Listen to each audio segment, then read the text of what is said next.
The return of the NBA. Here's the Michael Jordan. Oh, man. I can't believe how fast 20 years went by, man. This is crazy. Yes, he is. But I tell you, he's unbelievable. Michael Jordan has been a sensational show again. Give it right back for Rick. Oh, my goodness. Look at that pass. Curry, a floater on the fly. Oh, my God. 50. It's video. We're playing video. Here we go.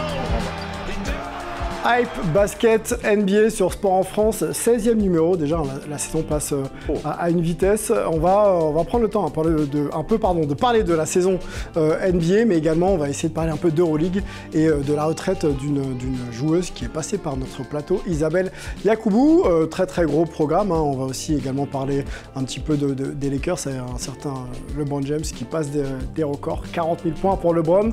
Un fan de LeBron et des Lakers, c'est parmi nous. Comment il va?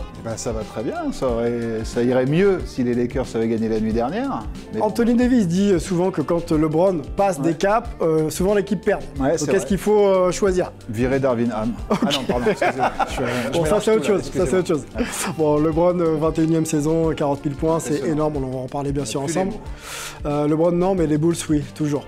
Eux, ils passent pas de record, par contre. Hein. Contrairement justement aux Lakers, aucun ne passe des records, mais nous, on gagne quand même de temps en temps un petit match. Ok, ça va Rudy, la forme? Ouais, ça va très bien, merci. Cool, on va parler avec toi de basket. Izod ou Thomas? On sait pas. Thomas Izod. Tom Izod. Tom Izzo, on connaît, le célèbre coach universitaire, mais là c'est ça. Thomas Izod. Bonjour aux petites friperies d'Anguin-les-Bains, voilà. Bon bah super, la petite pub gratos. Bah écoute, il le mérite. Il le mérite. Les fans de basket, okay. Les fans de NBA. Ça marche. Ouais. Bonjour à l'équipe aussi en régie qui travaille bien sûr pour préparer cette émission. On va pas nommer un jeune homme cette semaine. Non, il n'a pas mérité. Peut-être en fin d'émission. Exactement. LeBron James tout de suite, on en parlait, 40 000 points, ça y est, la barre est tombée. L'unique joueur de la NBA à franchir cette barre des 40 000 points, c'était contre Denver, le champion en titre, Denver Nuggets. Défaite, on l'a dit. On va poser la question à un fan de LeBron, pardon. Je croyais que c'était toi le fan de LeBron, j'ai pas compris, t'as lancé Paul. Bah, on sait pas en fait. Non. On sait pas. 40 000 points, anecdotique ou symbolique? Non, franchement, c'est symbolique. C'est symbolique, c'est magnifique. Merci pour lui. Non, 40 000 points. D'abord, on sait que chaque palier est quand même assez important en NBA. À chaque fois, c'est symbolique de passer les 1000, les 10 000, les 20 000. On l'a vu avec Wemby pendant le mois de février qui a passé ses 1000 points. On en a tous parlé. Donc non, 40 000 points, c'est extraordinaire. Ça justifie, ça confirme sa longévité, surtout sa régularité sur l'ensemble de sa carrière. Non, franchement, bravo, je tire mon chapeau, bravo. Thomas, LeBron pas considéré comme un scoreur, mais il passe quand même cette barre symbolique. Bon, il a des saisons pour accompagner ce record, forcément, mais il faut le faire. Est-ce que ça change un petit peu la lecture de la carrière de LeBron que de le voir passer cette barre? Non, ça confirme. Ça confirme. Bah, ça confirme, oui. Et ce qui est impressionnant, c'est je ne sais pas si vous avez vu ça, mais les paliers de tous ces 10 000 points. C'est d'une régularité. Il a fait 368 matchs pour arriver aux 10 000, je crois. D'accord. Et 368 matchs à nouveau, il me semble. J'étais en train de rechercher les chiffres, mais je crois que c'est ça de mémoire. Pour refaire de 30 000 à 40 000. 368 matchs. Donc, et quasiment les mêmes entre 10 000 et 20 000 et entre 20 000 et 30 000. Donc il ne faiblit pas sur l'ensemble du rythme, quoi. C'est ça qui est impressionnant. Et à 39 ans, bientôt 40 ans, c'est comment tourner. Après, on va peut-être évoquer ça après sur le débat. La NBA, un peu trop facile aujourd'hui. Mais les stats qu'il a aujourd'hui, il tourne à plus de 25 points de moyenne à bientôt 40 ans. C'est juste incroyable. Et comme tu le signalais très justement, ce n'est pas un scoreur à la base. Lui, s'est jamais défini comme un scoreur. Il était plus passeur. Il est devenu avec le temps, même, je sais plus, c'était la finale contre les Spurs, où il le laissait shooter, quoi. Oui, parce que c'était pas une arme aussi fiable que ce qu'il est maintenant, l'attaque. Donc son évolution, rien qu'au shoot, son évolution de joueur, c'est tout simplement admirable. Mais avec le temps, tout s'en va, Paul. Exactement. Sauf pour LeBron. Voilà. C'est ça qui est exceptionnel. Quel défi à relever maintenant pour LeBron? 40 000 points, 4 fois champion NBA. Il peut faire les 45 000, mais bon, il ne fera pas les 50K, quoi. S'il continue, s'il signe le fameux contrat de 3 ans et qu'il continue à ce rythme-là, il va faire les 45 000. On est sur du 6 ans, a priori. En gros, sur les 368 matchs, là, a priori, c'est du 6 ans. Tous les 6 ans. D'accord. C'est ça, hein, donc voilà. Okay. Donc jouer 6 ans, ça fait beaucoup. 6 ans, c'est beaucoup. 3 ans, oui. Non, 5 ans. Même, vous êtes bien ambitieux. Hein, 3 ans déjà, il s'est encore blessé. À ce niveau-là. Il a encore mal à la cheville cette nuit. Il a dit que tout allait bien. Non, petit à petit, ça va devenir compliqué pour lui. Il a 40 ans bientôt. On disait déjà ça, limite, il y a 3 ou 4 ans. Oui, mais bon, ça se termine à un moment donné ou à un autre. Il va pas défier la nature pendant. Oui, il a l'air de vouloir. Hein. Mais jusqu'à quand? C'est ça qui est. Il défie les lois de la physique et de la gravité depuis de nombreuses années, hein, finalement. Bon, on se rappelle qu'un Tom Brady dans un autre sport, donc la NFL, a joué à plus de 42, 43 ans. Avec quand même moins de. Ouais, moins autre sport. Mais la longévité dans le sport de haut niveau. Non, mais c'est un parallèle quand même intéressant. Petite info pour terminer, hein, il reste plus qu'à dépasser un certain Oscar Schmidt, brésilien, basketteur international brésilien, qui a plus de 40 000 points et plus de 41 000 en carrière. Voilà. Donc, s'il y arrive, il sera celui qui a marqué le plus de points dans l'histoire du basket global, LeBron James. Voilà. C'est comme Mario, ça. On ne sait pas d'où ils viennent, les points. Si, ça va? Non, c'est bien compté. Écoute, c'est les stats. Hein. Ça va. Et la question qu'on peut se poser, c'est est-ce que ce record-là va être battu un jour? Parce que celui de Karim Abdul-Jabbar a mis 35 ans avant d'être détrôné par LeBron. Il faut voir si quelqu'un comme Wemby ou autre, ça peut être que dans 20 ans, dans 30 ans, dans 40 ans, s'il y en a très jeune a priori. Au vu de la NBA, ses contemporains, possible. Ses contemporains n'y arriveront pas, parce que je crois que son premier poursuivant, c'est Durant, avec 28 000, qui est 9e. Qui est très lent. Donc Curry est encore plus loin, donc avec Harden aussi, Westbrook. On ne sait pas ce qui est sûr, c'est que KD ne jouera pas jusqu'à 40 ans, ça c'est sûr. Oh, Rudy, laisse les joueurs faire leur carrière quand même. Si vous estimez que KD est capable de jouer jusqu'à 40 ans, moi j'ai envie de te dire que les 40 000 points... Les 40 000 points sont atteignables. Hein. Il est à 27 points de moyenne. Hein, alors une personne, juste pour transiter, parce qu'on a pas mal de choses à se raconter, qui n'a pas joué jusqu'à 40 ans mais à 37, c'est Isabelle Yacoubou qui a annoncé sa retraite des terrains de manière générale il y a quelques jours. Donc on voulait lui rendre hommage puisqu'elle est venue dans l'émission pour faire la promotion de son livre. Isabelle Yacoubou, juste en chiffres et un chiffre, on parlait des 21 saisons de LeBron James, 19 saisons quand même pour Isabelle Yacoubou, vice-championne olympique avec l'équipe de France à Londres notamment. Il y a des titres de championne d'Italie, championne de France forcément. Une carrière débutée avec Tarbes et finie avec Tarbes. Elle arrête parce qu'elle est blessée. Hein. Elle a eu du mal à revenir d'une longue blessure et donc son corps lui a dit de dire stop. Voilà, on voulait lui rendre un petit hommage ici dans Hype. Est-ce que vous avez, vous, un moment que vous pouvez retenir, un moment Hype justement de la carrière d'Isabelle? Est-ce que c'est les Jeux de Londres en 2012? Je sais que tu y étais, toi, Paul. Absolument, ouais, je l'ai vu décrocher la médaille d'argent avec les Bleus en 2012, avec ses cheveux multicolores. C'était une fabuleuse expérience. Et après, je me souviens que lors du podium final, donc les Bleus avaient perdu en finale contre les Américaines. Elles étaient tout sourire et les Américaines les regardaient, ne comprenaient pas. En fait, elles les regardaient, elles ne comprenaient pas pourquoi, après avoir perdu, elles étaient aussi réjouies, aussi guirettes, alors que, pour avoir décroché une médaille d'argent historique pour la France, rappelons-le. Oui. C'est l'écart aussi qui avait fait ça, non? Ça me fait penser du coup à Tokyo chez les garçons, où là on n'a pas eu évidemment les mêmes réactions chez les gars, mais l'écart du match, combien il y avait eu en 2012 chez les filles? C'était. Moi j'ai plus les chiffres. Ça avait été une finale à sens unique. Entre 20 et 30. Ah ouais, à sens unique. Mais bon, l'équipe de France n'était peut-être pas attendue à ce niveau-là. Elle avait fait quand même un parcours. Exactement. On découvrait Marine Joannès d'ailleurs, qui avait fait des misères à Mayamour. Je m'en souviens encore.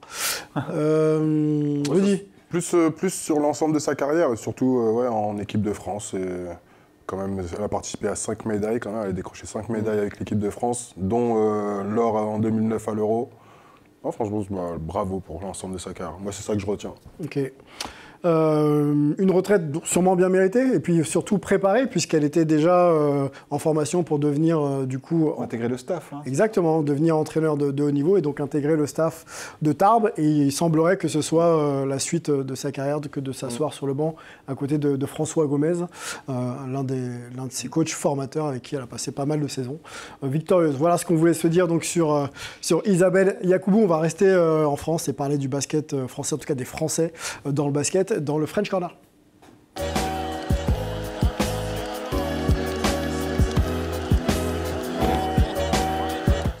Alors pas les mêmes dynamiques, hein. On va parler de postes différents, on va parler de Français qui tentent l'aventure en NBA et qui pour le moment n'arrivent pas à trouver réellement leur place ou leur dynamique. On ne vous les présente pas, vous les connaissez. Frank Ntilikina, récemment coupé par les Hornets. Qu'est-ce qu'on a d'autre? On a Killian Hayes également. Par les Pistons. Par les Pistons, donc coupé.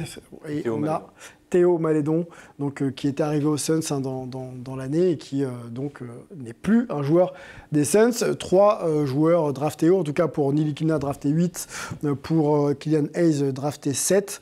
Un peu plus loin pour Théo Malédon, je crois que c'était du deuxième tour. 34e au 34e. Voilà, les joueurs ont un dénominateur commun, ils n'ont jamais su trouver, je l'ai dit, leur place. Retour en Europe pour essayer de relancer une carrière, c'est la question qu'on peut se poser. Et puis, est-ce que si jamais ça retrouve une bonne situation en Europe, Thomas, je commence par toi, est-ce qu'ils peuvent prétendre à une place pour l'équipe olympique? Oui, là j'ai l'impression que c'est Ntilikina qui prend de l'avance là-dessus. On commence à parler de contact avec Paris. Ouais. Donc tout à là, ouais, bon, il est grand temps quand même, il faut se dépêcher, mais alors que pour Hayes, alors pour Malédon, le pauvre, ça vient d'arriver il y a quelques jours, donc il faut peut-être lui laisser encore un peu de temps. Mais pour Ntilikina, ouais, on se demandait encore la semaine dernière, les meneurs, qu'est-ce qu'on fait? Bon voilà. Peut-être que ouais, ce serait l'occasion. Il faut que ça arrive très vite. Je vois que les contacts avec Paris, on commence à en parler, mais ça n'a pas l'air encore bien ficelé. Faudrait que ça accélère, que ça aille très très vite. Mais sinon, pourquoi pas? Et surtout, évidemment. Ça sera en tant que joker médical, parce qu'en fait, déjà, il ne pourrait pas jouer ni l'Eurocup ni l'Euroleague, parce qu'on parlait de contact avec l'Asvel aussi, donc ça limite quand même le temps de jeu, et il faut que ça soit un joker médical, quoi. Ouais. Est-ce qu'il faut justement abandonner aussi pour eux la NBA et cet horizon un petit peu... Et parce qu'après 1er mars, je crois, hein, c'est ça, tu peux plus éventuellement être éligible pour des playoffs. Tout à fait. C'est ça qui rentre donc il faut aussi pouvoir signer dans leur réflexion. Est-ce que l'avenir NBA, pour eux, c'est terminé? Il faut suivre l'exemple de joueurs qui sont rentrés en Europe et qui ont relancé leur carrière. Je pense à un joueur comme ça, Alexis Aginsa, qui était retourné à Strasbourg et qui avait relancé sa carrière pour retourner ensuite en NBA. Damien Inglis. Bon, même si là, il n'y a plus trop de NBA, mais voilà, il y a quand même des joueurs qui ont dit... allez, je me relance en Europe et j'essaye ensuite l'aventure américaine. Est-ce que c'est ça qu'il faut faire? En tout cas, c'est sûr que c'est une idée pour eux. En tout cas, pour Ntilikina et pour Malédon, je pense que c'est c'est la meilleure solution pour eux. Parce que c'est vrai que depuis le début de saison, il n'y a pas grand-chose. Ntilikina, il a joué 5 matchs pour prendre minutes de jeu. Bien sûr, blessures. Les destins sont un peu différents. Et Théo, il a fait 4 matchs avec les Suns là, depuis qu'il s'est fait trader. Et avec Charlotte, avant, il avait fait 13 matchs. Pour 15 minutes de moyenne, bon, 4 points. Donc le seul qui a vraiment joué depuis le début de saison, c'est Killian Hayes. 42 matchs. C'est celui qui est le plus en vue, en tout cas aux yeux des GM en NBA. C'est le seul qui peut encore espérer, je pense, avoir le plus de possibilités pour jouer en NBA. Le reste, c'est Europe assurée et il vaut mieux qu'il le fasse très vite pour espérer une place en équipe de France. Voilà. Et relancer une carrière de manière générale. C'est ça aussi, c'est ce que pour moi, les 3, l'équipe de France, c'est mort. Est-ce que on se dit que c'est une saison vraiment particulière parce qu'il y a les JO? Est-ce qu'ils vont réfléchir à ça? Et je suis pas sûr parce que bon, après c'est les JO en France, ok, mais il a déjà prouvé. Je crois que Vincent Collet. Est-ce que c'est pas un peu trop tard aussi, malgré tout aussi mais pour moi, le seul qui a une chance de jouer en équipe de France, là, c'est Ntilikina. Pour moi, il n'y a pas photo. Enfin, c'est un Collet l'a toujours aimé, et puis on a vu qu'il a beaucoup manqué au mondial de par son intensité de défense. Théo a fait une campagne. Hayes n'a jamais fait de campagne. Et Ntilikina a été quand même régulièrement appelé. Oui, voilà, c'est un des hommes de base de Collet qu'il a déjà eu en club en plus. Donc, voilà, il le connaît parfaitement. Et pour lui, je pense que ça serait bien. Après, je pense c'est quand même 3 cas différents, parce que Malédon, c'est celui qui a moins eu sa chance finalement dans les 3, je trouve. Ouais, Hayes notamment a laissé passer le wagon, clairement. Je crois qu'il y a une campagne où il a dit non, je reste pour sacrifier pour ma carrière NBA. Il a une image pas terrible aux États-Unis. Alors après, il y a des sites sur Twitter qui s'en prennent à lui, parfois un peu gratuitement, notamment Hater Central, c'est devenu la tête de Turc. Là. Tous les 3 jours, même maintenant, il dit alors où est Killian Hayes, le meilleur joueur du monde et tout. C'est devenu sur les réseaux sociaux un sujet de moquerie là-bas. C'était Tyrese Haliburton qui l'avait pas aidé il y a quelques semaines là, en disant il avait notamment. pris à ma place et je l'ai toujours en travers de la gorge. Il n'a pas un super buzz autour de son nom, on va dire. Bon, ce qui n'arrange pas les affaires de l'équipe de France, parce qu'on se cherche toujours un poste 1 solide pour pouvoir accompagner Andrew Albici et d'autres, et que pour l'instant, ça n'a pas l'air d'être... Mike James ? Ah non. Non, ça c'est un peu plus tard. On en parlait la semaine dernière. On disait déjà, il y en a un quasi sûr, c'est Albici. On était plutôt favorable à la venue de Matthew Strazel. On réfléchissait à Nadir Rifi, à Thomas Hurtel et d'autres. Donc là, on est en train de parler encore d'Ikina. Franchement, je suis pas sûr. Moi, franchement, vu l'état de leur saison, la fragilité de Franck. Après, pour défendre un peu Franck, vraiment pas sûr. Il a déjà été dans ces situations, malheureusement, à être peu considéré par ses franchises. Dès qu'il revêtait le maillot de l'équipe de France, joueur utile et joueur presque pas blessé, hormis la dernière sortie où malheureusement on part sur lui en Coupe du Monde. À la LBC un peu, justement. À la LBC, et puis j'ai le sentiment que Vincent Collet sait l'utiliser dans les qualités que Franck a. Beaucoup plus grand que les deux autres qu'on a. Puis ils vont être frais, hein. Tout à fait. Il a quand même un profil à part, quoi. Et puis il s'est amélioré. Laissons-leur des chances. S'ils retrouvent les terrains, peut-être qu'effectivement, avec l'expérience accumulée en équipe de France, il devrait pouvoir apporter quelque chose. Et alors, juste pour lui, en tout cas. Pour conclure, enfin, je sais pas d'ailleurs si on va conclure là-dessus. En fait, ça faisait 5 minutes que mais c'est pas grave. Non, mais juste sur les trois, ils ont quand même un point commun, c'est cette difficulté à se créer un shoot, à avoir un shoot fiable. Ils sont en carrière, ils sont à 37, 38, ils ont quasiment les mêmes pourcentages au tir. Dans le basket moderne, si tu peux pas tirer de loin, ça limite un peu effectivement malheureusement ton utilisation. Il est à 11% depuis le début de saison. Les 5 matchs qu'il a fait, il est à 11%. Ouais, sur 5 matchs. Mais non, mais Paris, ce serait top. J'ai l'impression, si c'est pas Paris... Mais là, ça sera un bon fit. Et on parlait d'Hurtel, excusez-moi, encore une autre parenthèse, Thomas Hurtel. On va en faire fun.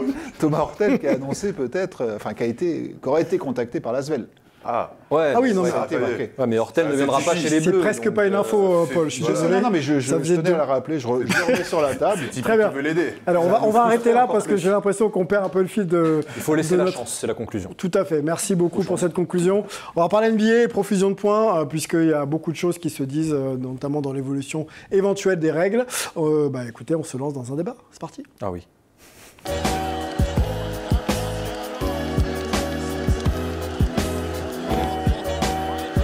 Un French Corner qui est parti absolument dans tous les sens. On va essayer de se recentrer un peu. Bien sûr.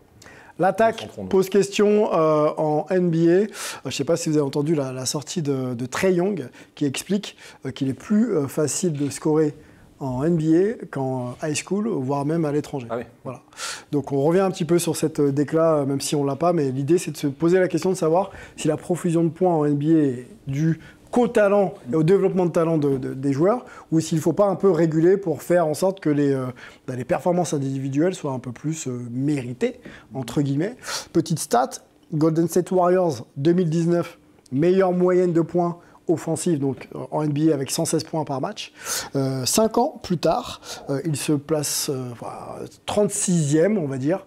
Donc il y a 35 équipes, pour être un peu plus clair, qui auront une moyenne ou qui ont eu une moyenne supérieure au record de 2019. Donc, sur les 5 ans. Sur les 5 ans, voilà.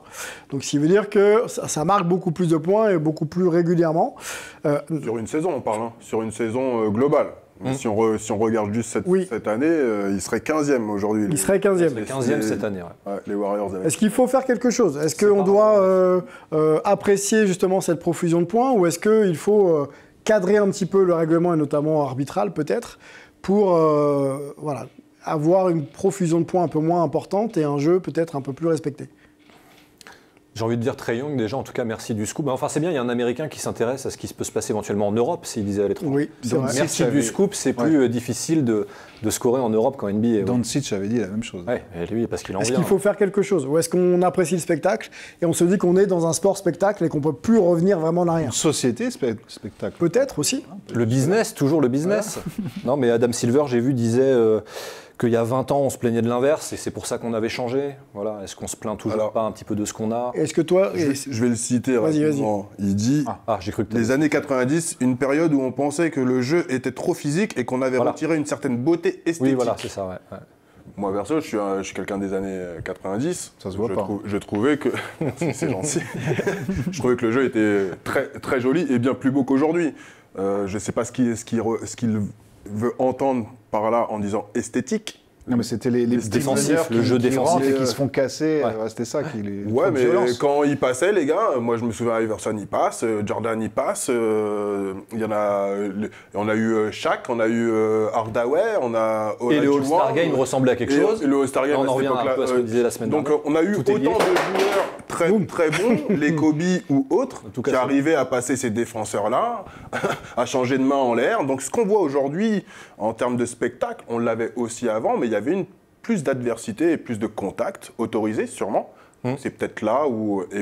Et le jeu, le fait que le jeu se décale un peu plus vers l'offensive, peut-être que justement aussi, on oublie un peu de défendre fondamentalement. Et c'est peut-être aussi dû en université aussi. Hein. Est-ce que la valeur du spectacle aujourd'hui, c'est compliqué en fait de faire des comparaisons d'époque. Et là, on est en train de tomber là-dedans. On va pas aller sur 90, mais est-ce qu'aujourd'hui, on doit laisser... ce spectacle vivre comme il est et laisser les artistes un petit peu nous montrer ce qu'ils sont capables de faire, ou est-ce que quelque part le règlement doit s'adapter pour que la nature du jeu soit respectée? Moi, je pense qu'il faut trouver un juste milieu. Il ne faut pas que ça soit Bravo, en mode... non, mais j'ai envie de dire les choses. Non, mais j'aurais pas mieux. Non, parce qu'avant, un Steph Curry n'aurait pas pu émerger dans cette époque-là. Parce que, je veux dire, trop frêle, trop petit, donc ça aurait vraiment posé problème. Et aujourd'hui, je trouve que, par contre, on les laisse tout faire en attaque. Okay. Donc, on a enlevé le hand check, c'est en 2004, donc ça fait 20 ans, donc plus le droit de défendre avec la main. D'ailleurs, ça a fait monter tout de suite la moyenne de points de 94 à 97, dès que la règle a été abolie. Okay, donc ça, c'était clair et net.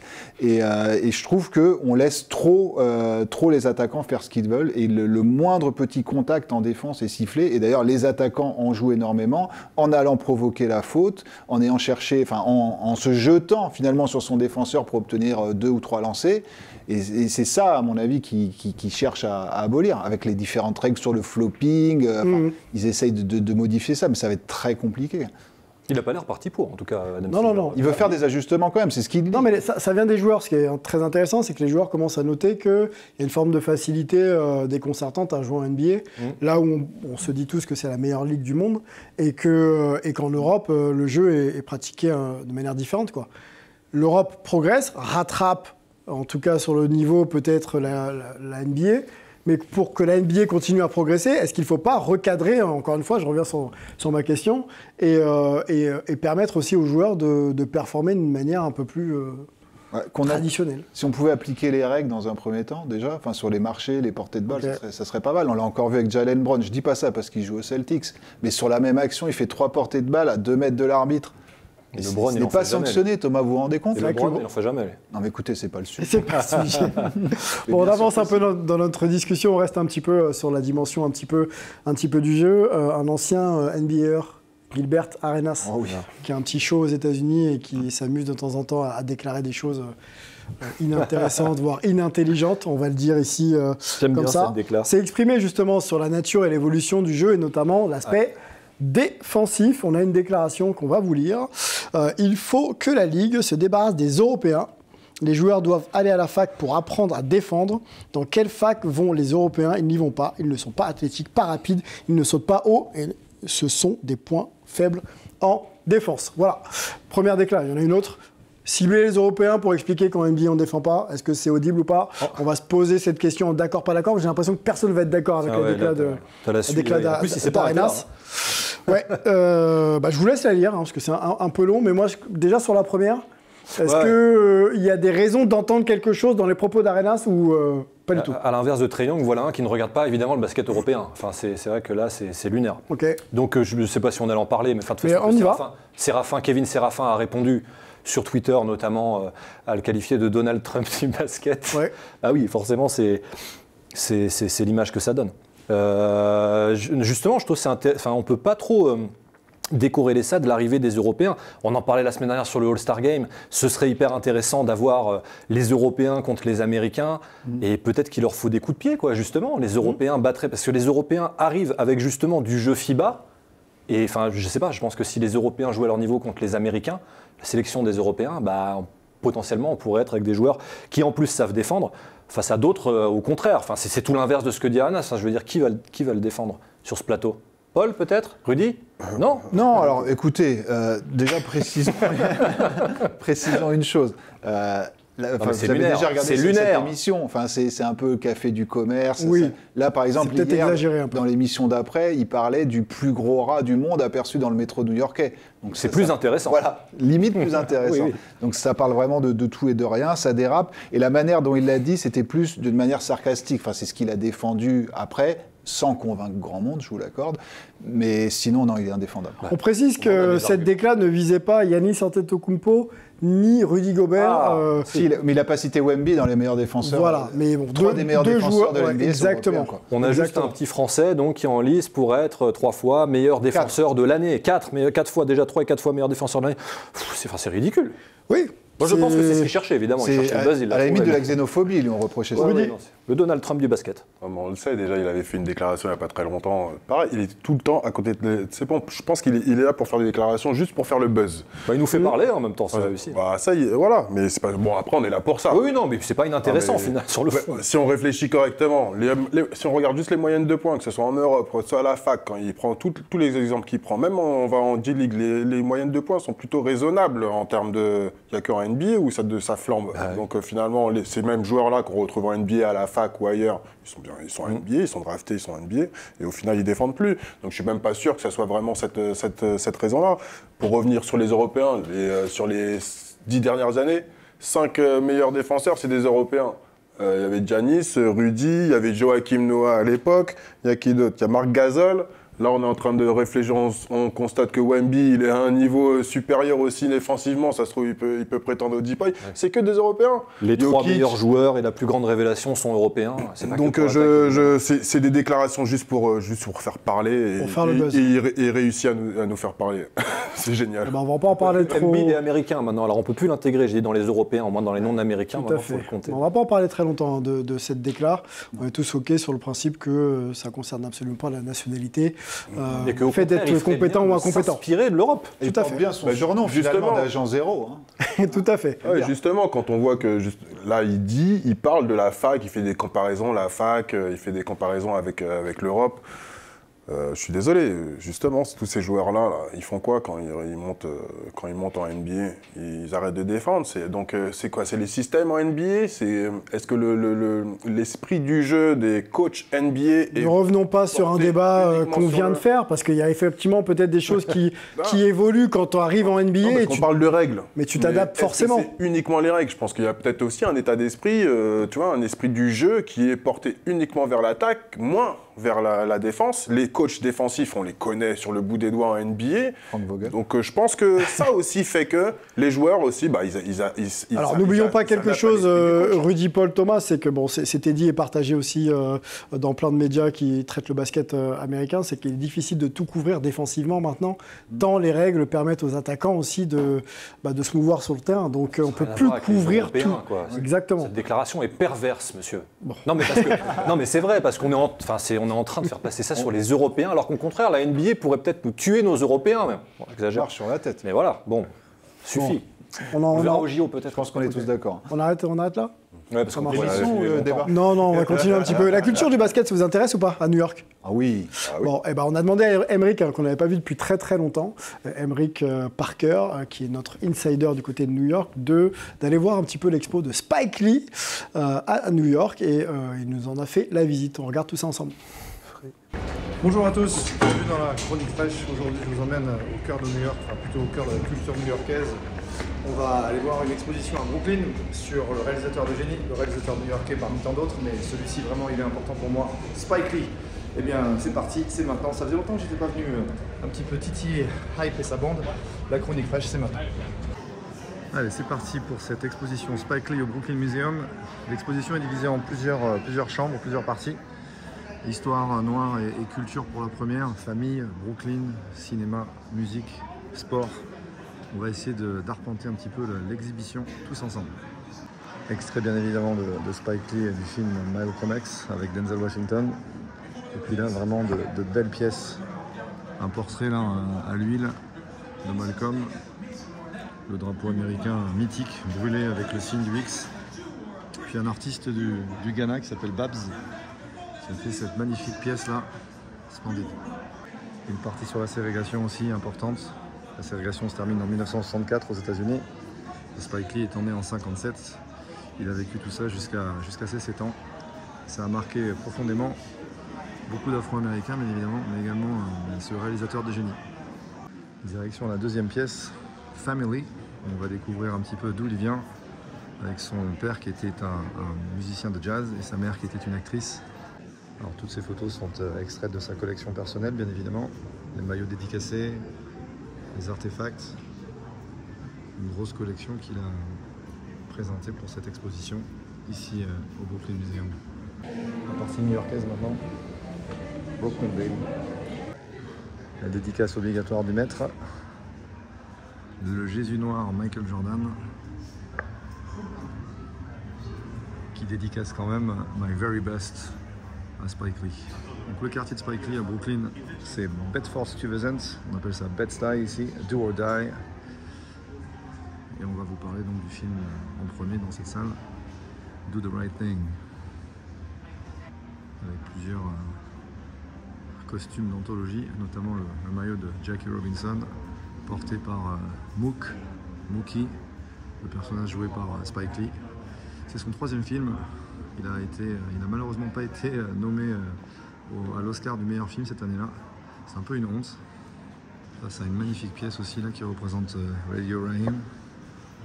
L'acteur Bill Dunn décédé il y a quelques années.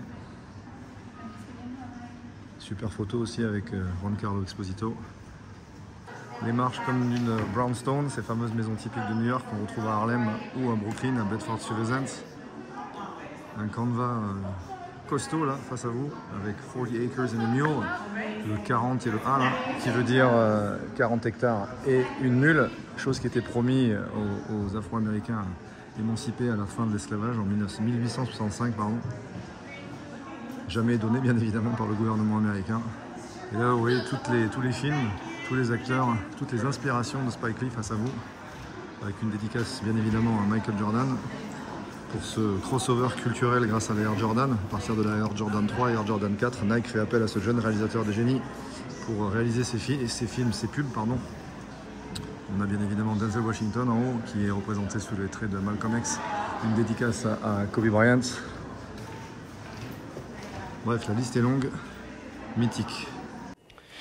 Le sujet d'Emric Parker, vous aurez l'épisode 2, puisque la visite continue la semaine prochaine. Spike Lee et la culture basket, monsieur Paul Rouget, ça vous parle ou pas? Ah, évidemment, on est obligé de citer He Got Game, mais comme je vous le signalais, ce n'est pas mon film préféré de Spike Lee. Je préfère Do the Right Thing. Ok, quel accent? Excellent, du début des années 90, c'est un des films fondateurs. Voilà. Fan d'Enix, vous le voyez sur le bord de terrain. Et de Wemby, ouais. Fan de Wemby. Si vous avez la chance d'aller à New York, sa casquette orange, vous le voyez sur le bord de terrain. On avance, on va discuter un petit peu, toujours basket français, NBA, américain, on ne sait plus trop. Européen. Maintenant, dans le focus de la semaine.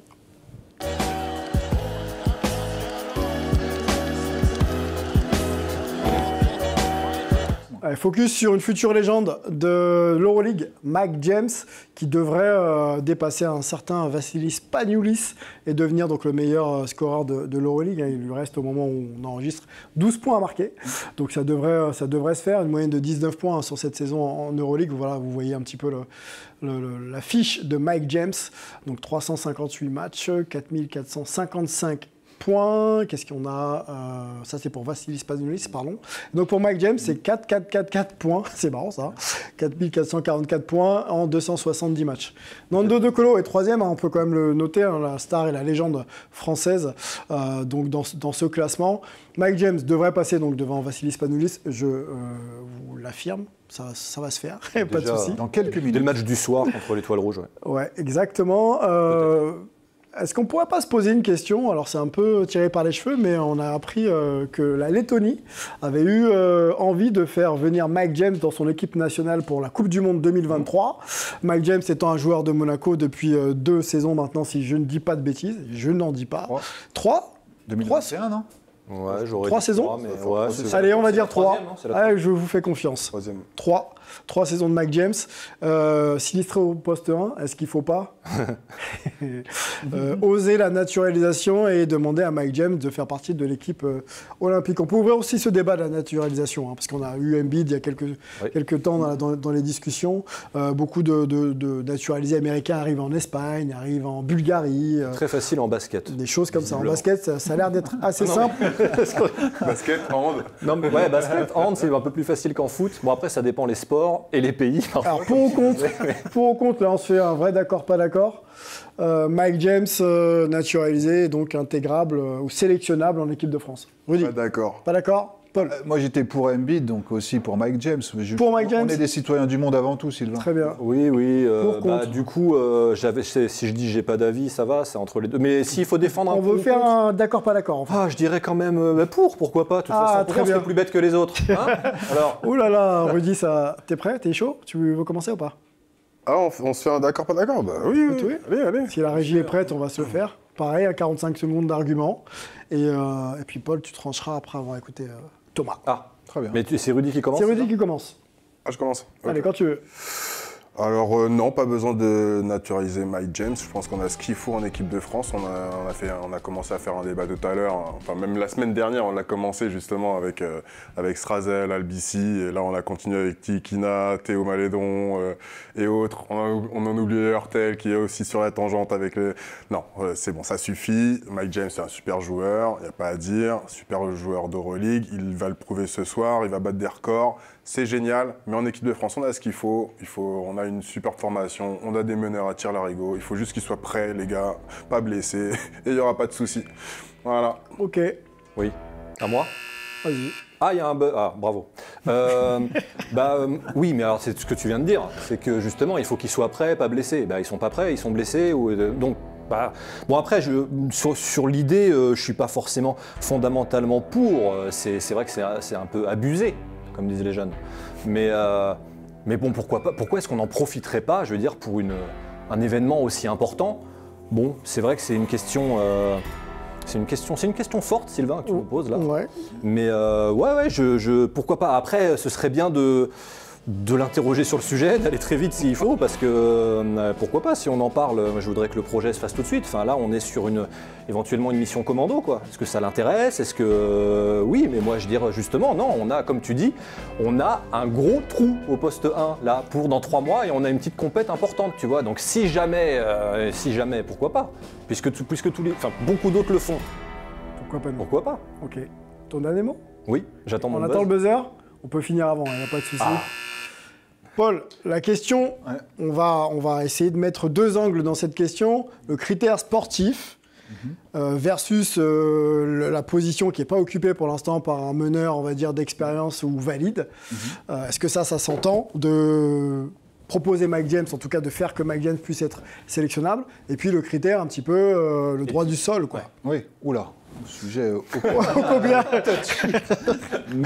Allez, lancez-vous, Paul. Non, alors, concernant le dernier argument de Thomas qui disait si les autres le font, alors ça je peux pas être d'accord avec ça, parce que sinon c'est la porte ouverte à tout, On Thomas. nous a piqué Embiid comme ça. Je veux dire, Non, mais pourquoi pas. alors, après, là où je suis d'accord, c'est que à chaque fois on met en avant la vertu. Nous, en France, on naturalise pas, mais c'est vite oublié qu'on en a naturalisé des palanqués de joueurs, et notamment un certain Barry White. Oui, effectivement, en cherchant, en préparant l'émission, on a trouvé un Barry White. Barry White. Tout Eh à oui. fait. Et pas Dans le- les années bien sûr. 70. Pas le chanteur. Ah, pardon. Drafté par les Atlanta Hawks d'ailleurs. Voilà, Donc- qui a joué à Caen. Voilà, comme ça on les précise. Voilà. Normandie. Je veux dire, on était prêt, même si ça faisait débat, la naturalisation d'Embiid, je suis bien d'accord, on était prêt à le naturaliser. Donc pourquoi pas Mike James, même si évidemment il apporte moins qu'Embiid, sauf que c'est vraiment C'est même un pas poste où on a un besoin, enfin un criant, quoi. Ah, même oui. on a bien fait le débat la semaine dernière, mais là il comblerait vraiment un manque chez les Bleus, clairement. Donc à pourquoi court terme. pas? On y va quand même sur un peu le droit du sol. On voit effectivement que ce soit en Espagne ou en Bulgarie avec Dibos, etc., beaucoup de joueurs américains porter le maillot d'une sélection. Ça se répand. Ouais. On est quand même dans un principe d'équipe nationale en défendant. Bon, c'est un peu plus gênant à mon sens quand il n'y a aucun lien, quand il a aucun lien avec ce pays, qu'il n'a Bien. même pas joué. Ok. Bon, après on Pour va la dire, Lettonie, ça a failli être le cas. Là, Voilà. on comprend. Enfin, bon. est-ce que Monaco c'est la France? Hein, c'est un autre Monaco débat. est champion de France, Paul. Je crois qu'on va pas Oui, réussir. mais ils ne payent pas d'impôts. Enfin bon, bref, les étrangers ne payent pas d'impôts à Monaco, les sportifs. Enfin, Donc bon. quand il n'y a pas de lien avec le pays dans lequel tu vas, que tu vas défendre, oui, pardon. Oui. Ouais, mais là, sportivement, c'est le cas. Monaco, Embiid sportivement, est en France. On parle de sport. Embiid n'avait pas vraiment de lien. Il a des tontons. Enfin voilà, Embiid, c'est il a un par peu la de famille. famille, Il n'a ouais. jamais vécu en France, donc le lien est aussi très ténu. Donc moi, ça me choquerait pas. Il y a d'autres choses qui me choquent plus actuellement. D'accord. Et je sais pas. Rudy. sur le fait de porter un maillot d'une sélection dans laquelle on n'a pas vraiment d'attache? Moi, ça me dérange toujours. Après, je suis peut-être un peu trop patriotique aussi. Mais je sais pas. Sur le fond, moi, je suis d'accord avec toi aussi. Sur le fond, oui. Je trouve que l'amour du maillot a son importance, l'amour de la nation aussi. Représenter un pays quand tu as juste joué en championnat de France, on va dire, c'est assez léger. Alors quand tu n'as pas jamais mis les pieds et que tu n'as jamais joué, c'est encore pire. Non, après oui, bien sûr, on est en train de parler de Embiid, de Mike James, des joueurs qui sont que des gros Et des scoreurs, JO qui arrivent dans quelques mois. Des très bons joueurs. Et c'est ça, en fait, on en parle parce qu'il y a les JO et on est tous là en train de se dire, ouais, c'est les JO en France et on parle comme ça, c'est parce qu'on a envie de voir l'équipe de France gagner. Mais je pense que c'est répondre toujours à la même politique de le côté mercenaire où on va se faire une dream team en essayant de piocher à droite à gauche des joueurs qui sont pas de chez nous, qui ont pas cette voilà, ils sont pas français les gars, ils sont pas français, je suis désolé, ils sont pas français. Donc moi je veux des Français en équipe de France, pardon. Non mais ce serait un pied de nez, c'est si jamais il était sélectionné à la place de Thomas Hurtel par exemple. Là je suis d'accord avec toi, finalement ça pourrait On en a eu des Français, ça, c'est bien dommage. On en a eu des naturalisés quand même en équipe de France, Tariq Courtesy par exemple. En étant. Ouais, mais peut-être à des époques où on était peut-être en déficit de joueurs de haut niveau, de très haut niveau. Aujourd'hui, on ne peut pas se plaindre qu'en France, on avait 14 joueurs en NBA en début de saison. On est quand même en déficit. Combien on est quand même en déficit de posters? Justement, je vous dis, si on en parle aujourd'hui, c'est parce qu'on est en déficit sur le poster. Tu parlais de déficit, c'est à peu près la même chose là. On est en déficit. On n'y en a pas un qui se décroche des autres. Mais on n'est pas en déficit. On n'est pas en déficit. On en a cité au moins une bonne dizaine la semaine dernière. C'est juste qu'il y en a qui sont pas sélectionnables, d'autres qui sont peut-être en méforme, et d'autres qui sont tout neufs, comme des Strazel, les IFI. Ils sont jeunes. Sylvain Francisco, on peut le mettre voilà. aussi. Et sinon, les anciens, on a LBC, voilà, on en a quelques-uns aussi, et même Evan peut jouer aussi à ce poste. Enfin, on a des solutions quand même. On a des solutions, et je pense pas que Mike James, ça soit la solution. Ouais, ça serait quoi? Juste pour les JO et après salut, merci? Pas forcément. Il va falloir jouer différemment aussi. Un petit bout de chemin après, ensemble, si quoi. on ne se concentre pas sur le poste 1, mais oui, alors que là, c'est vrai que finalement, ça pourrait aussi déséquilibrer un truc qu'on voit un petit peu poindre dans la construction, quoi. Et si on rajoute Mike James, bon. Après, le débat est vaste. Et c'est quoi l'ambiance du groupe? Ouais. Hein, t'intègres Mike James à ça, ouais, les anciens, les Batum, les Rudy, les. On va rappeler qu'Evan, effectivement, regardez comment. Evan ne voyait pas d'un bon œil que la fédération discute pour le cas Embiid, donc effectivement, ce ne serait pas bien vu. Là, quelques semaines, on parle de quelques semaines des JO. C'est un débat si tu l'intègres un petit peu avant, oui, éventuellement. Mais il n'y a plus de fenêtre. Mais après, on est internationale pour tester les joueurs en plus. On est les seuls à avoir ce débat, hein, je crois. Je crois pas que ce soit vraiment dans les tuyaux. Hein, mais bon, après, on peut toujours rêver. On me souffle dans l'oreillette qu'en plus de ça, il est insupportable, Mike James. Voilà. Qui dit ça? Lucien Jarron. C'est pas Steve Kerr, c'est pas Steve Kerr qu'on a parlé. Au niveau du comportement. Je crois que plutôt le comportement, pas le joueur, bien sûr. Bon, il y a déjà eu des petites anicroches, mais bon, qui n'en a pas eu? Regardez Thomas, par exemple. Non, mais après, c'est un débat. En fait, ça me fait un peu penser au foot, au rugby pour les JO aussi. Mbappé, Dupont peuvent piquer des places aussi aujourd'hui. Et là, il pourrait avoir aussi le sentiment, effectivement, dans le groupe, que Mike James piquerait des places à des joueurs qui sont légitimes. Donc, c'est un débat intéressant par rapport aux JO. C'est vaste. On a le temps? Non, on va conclure là-dessus. De toute façon, c'était un petit point qu'on voulait faire, parler aussi de l'équipe de France et de savoir comment cette équipe pouvait s'améliorer. On en a parlé beaucoup pour l'équipe de France, mais je pense que ça peut être une solution pour la Team USA, par exemple. Dans la gestion pour le jeu FIBA, dans la gestion dans la gestion du jeu et la vitesse du jeu et tout ça, je pense que là, il pourrait être intéressant pour la Team USA et ça, il en a parlé, sur une compétition comme les JO. Je pense que ça peut être grand ami de Kevin Durant en plus. Hein, donc est-ce qu'il peut... Bon, c'est pas LeBron, il serait pote de LeBron, ce serait peut-être plus simple pour lui. Ce serait encore plus simple, effectivement. Mais de toute façon, c'est pas à l'ordre du jour puisque la liste est déjà réduite. Il y a 11 noms. Dans les 40. Il reste une place. Il y a 11 noms, il reste une place. Officieusement, 11 noms seraient sûrs. Non, pas Mike James. Il y aurait 2 James dans l'équipe. Pas Mike James. Des joueurs NBA, à ma connaissance, comme par hasard.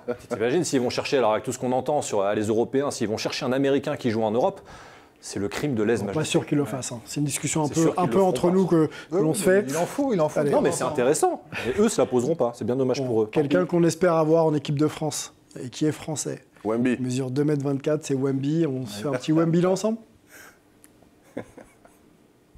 Wemby. Ah ok, il n'y a pas de virgule. Bon, on y va. Wemby. Allez. Oh oui. Ouais, mais... Deuxième titre de rookie du mois d'affilée pour Wemby. J'ai l'impression qu'il ne va plus en laisser en route là maintenant. Donc il est clairement lancé. On en avait parlé en son débat avec Shelton Green. Est-ce qu'il y avait encore débat justement sur le Wards de cette fin de saison? Retour de table.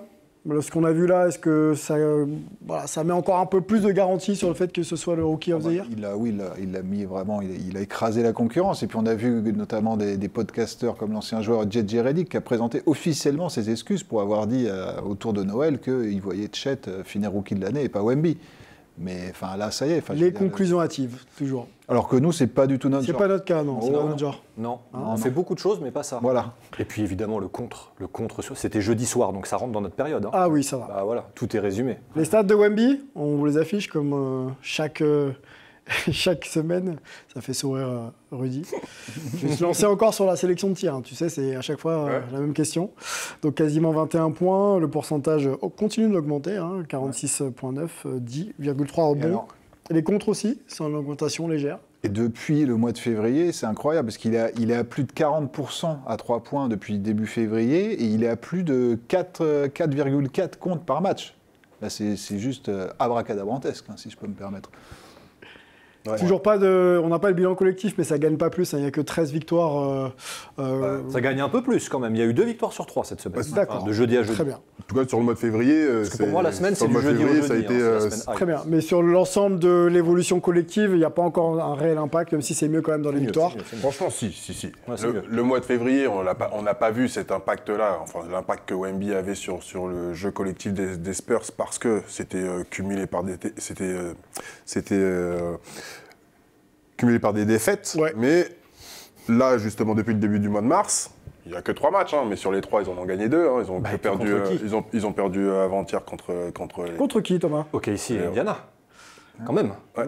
Et donc, ils ont perdu il y a 2 jours contre les Rockets. On dit qu'il a fait un mauvais match, mais personnellement, je trouve pas. Il a été limité, enfin, il a été vite sanctionné limité par les fautes, je veux dire. Donc, il a joué à peine la moitié de la deuxième période. Puis il a été tellement monstrueux. Et en plus, avec beaucoup de recul, parce que justement, peur de se prendre une 5e, voire une 6e faute. Donc non, il a quand même fait... Il est blessé en plus un peu. Ouais. Et là, apparemment, gêné à l'épaule et à la cheville. Les chevilles, et il ne joue pas le prochain match. Mais sinon, malgré ce mauvais match au mois de mars, il a 23 points de moyenne, 12 rebonds, 5 passes décisives, 6 contres. À 54% au shoot et 62% à 3 points pour revenir à toi, Sylvain. La progression constante. Voilà, sa sélection de shoot et tout, ce qu'on disait la semaine dernière où quand même il choisit beaucoup mieux ses spots. On sent que quand il prend un shoot à 3 points, il le prend moins à la va-vite. Ouais. Et je pense que ça se ressent dans ses pourcentages. Et le jeu collectif fait qu'aujourd'hui, on sent que c'est beaucoup plus fluide et il force moins. S'il voit qu'il n'y arrive pas, il libère. Et c'est pour ça que aussi ses passes décisives augmentent. Des sacrées passes aussi. Et c'est pas n'importe lesquelles. Ouais.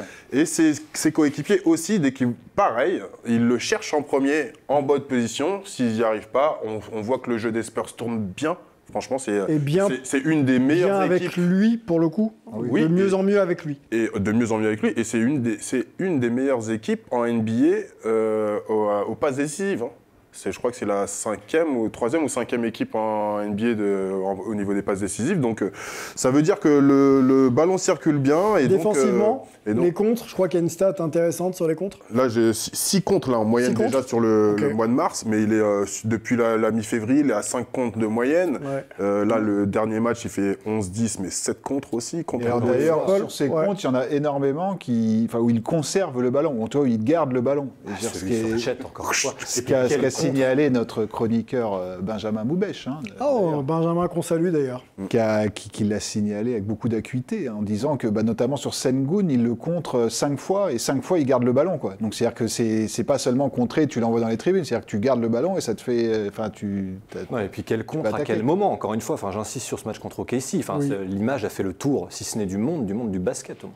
C'est presque un peu... Faire gagner le match, la fin de match contre OKC, il est sur une autre planète. C'est presque un peu frustrant qu'ils ne puissent pas, mais ils sont jeunes tous, Wemby et Sohan, etc., qu'ils ne puissent pas être à ce niveau-là plus régulièrement parce qu'il pourrait vraiment prendre plus de matchs, quoi. À l'extérieur, on sent que c'est pas pareil quand même. Ouais. Pop l'a dit, Greg Popovich, il l'a souligné, mentalement, à l'extérieur, ils n'arrivent pas à avoir le même état d'esprit qu'à domicile, quoi. Ils sont encore trop friables. Mais alors, par contre, ce qu'on a remarqué depuis une semaine dans les médias américains, outre JJ Redick, ils ont tous switché, quoi, d'ESPN aux différents podcasts. Ça y est, maintenant, ils sont tous Wemby, ils ne parlent plus que de lui, même s'il y a eu beaucoup de choses depuis, entre les 40 000 points de LeBron et les Celtics qui atomisent les Warriors. Il y a quand même la place pour parler de Wemby, et ça va être de pire en pire.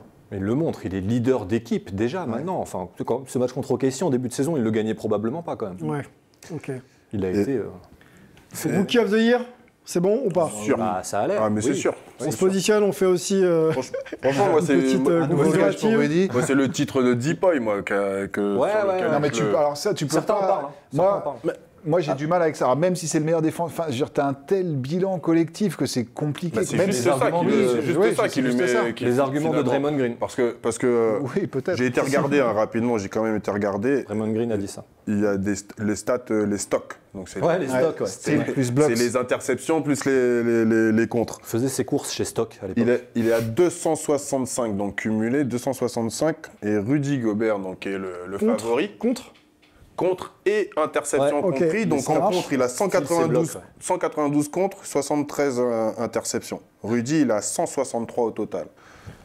Alors qu'il est favori, et donc 126 contre pour 37 interceptions. Je voudrais qu'on ouvre un peu le débat. Alors rapidement, on n'a pas le temps, mais c'est vrai que la NBA est une histoire de chiffres. On sait très bien que défendre n'est pas qu'une histoire de chiffres. Je prends l'exemple d'un Draymond Green qui fait beaucoup de choses justement dans le remplacement et le leadership défensif et pour faire en sorte que ses joueurs soient bien placés défensivement et que ça défende collectivement. Je ne sais pas si Wemby et d'autres ont cet impact-là, même si je pense que oui. Mais quand je reviens sur ce que dit Paul, quand on a un bilan collectif aussi négatif, on ne peut pas être dans une discussion de meilleur défenseur de l'année. C'est difficile de... après, il faudrait arriver à décorréler... Même si les chiffres sont impressionnants. Alors, tu vois ce que je veux dire? Je voulais aller regarder une stat que j'ai pas pu parce qu'elle est très compliquée à trouver quand même. C'est justement le ratio plus-moins quand il est sur le terrain ou pas. Ouais. Et on sait qu'avec Wemby, dès qu'il est sur le terrain, le ratio est souvent en positif pour les Spurs. Et quand il n'y est pas, c'est en négatif. C'est la pire défense de l'histoire. On sait et on connaît son impact défensif quand il est sur le terrain et quand il est en dehors. On le voit aussi à travers les chiffres qu'il présente, que ce soit au niveau des contres, au niveau et aussi de la dissuasion, parce qu'il y en a tellement qui font demi-tour quand ils le voient devant lui. Ils le disent. Voilà. Donc, c'est pour ça, les Spurs sont bons derniers de la conférence Ouest et se prennent... On ne dit pas qu'il ne peut pas défendre, on dit qu'il subit forcément le bilan collectif. Plus de gros matchs. Moi, je dis plus de très gros matchs comme je dis pas qu'il ne peut pas défendre. Parce on dirait que c'est ça qui lui manque. Je dis que c'est dommage qu'on ne le mette pas dans la course Deepoy parce que les Spurs sont derniers de la conférence Ouest et qu'ils perdent les matchs. Ça ne veut pas dire que ce gars-là, c'est pas le meilleur défenseur de la Ligue. On le met dans la L'un des critères des votes pour être éligible, c'est d'être parmi les meilleures équipes de ta conférence. Et que ce soit du MVP, que ce soit du 6e homme, etc. Ça fait partie du critère que d'être bien placé collectivement pour pouvoir être éligible. Tes stocks, là, les stocks, justement, moi je suis tombé sur une stat, il est déjà en avance, mais voire très très très en avance sur tous les Deepoy depuis 10 ans. De ces 10 dernières années, oui, bien sûr. 137 en 2022, il est à 265. Après, ça restera en France, quoi qu'il arrive. Et puis Rudy a un bilan collectif et lui, il a été énorme dès le début de saison. Mais le bilan collectif, est-ce qu'il est sur un seul joueur ou est-ce que justement c'est le collectif qui fait que l'équipe prend moins de points par match?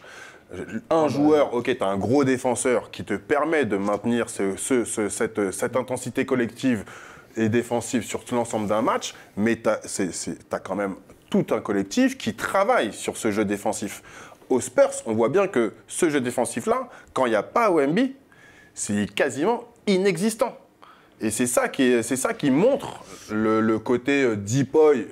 Wemby n'arrête pas non plus toutes les attaques à lui tout seul. Tu comprends ce que je veux dire? Donc il y a forcément un travail d'implication collective. Après, il faut voir quel impact il a dans cette défense. Débat intéressant. Oui. Puis dès l'an prochain, si la santé l'accompagne, il devrait pouvoir soulever déjà un trophée individuel. Ça finit à top 3, non? On connaît les top 3, c'est ça en gros? Ce serait bien de voir. Est-ce qu'il va déjà être... Alors, est-ce qu'il sera dans la All-NBA Moi, je pense qu'il Defensive Team. A Ouais, je priori, pense oui. qu'il Eh le ben fera, on verra. a priori, On verra. Le bilan collectif devrait quand même un C'est peu le minimum. peser On pour. verra s'il y a du Wem bashing. C'est le contre lui. minimum. Ah, pas mal. On conclut, messieurs. Voilà. Débat intéressant. Franchement, on le refera très très vite. Wemby, de toute façon, c'est toutes les semaines. Ben oui. Dans Hype, vous en avez l'habitude. On va se remercier, messieurs. On va remercier Rudy, remercier Paul. Paul a un petit combat de MMA en plus. Absolument, on y va. Donc, C'est toi qui. on y va. Si tu peux le rentrer nous sur le raconteras. ring. Ce serait- Attention. Merci, monsieur Izod. Attention à ton Oui, œil. merci à vous tous. Merci, monsieur Ali. Mohamed Ali. Bravo, magnifique. Merci à la régie, même si on a dit qu'on ne remerciait pas Lucien cette semaine, on va quand même le faire. La régie, exactement. De cricket, hein, Tout à fait. alors. Et on se retrouve la semaine prochaine pour un nouveau numéro de Hype. Ciao.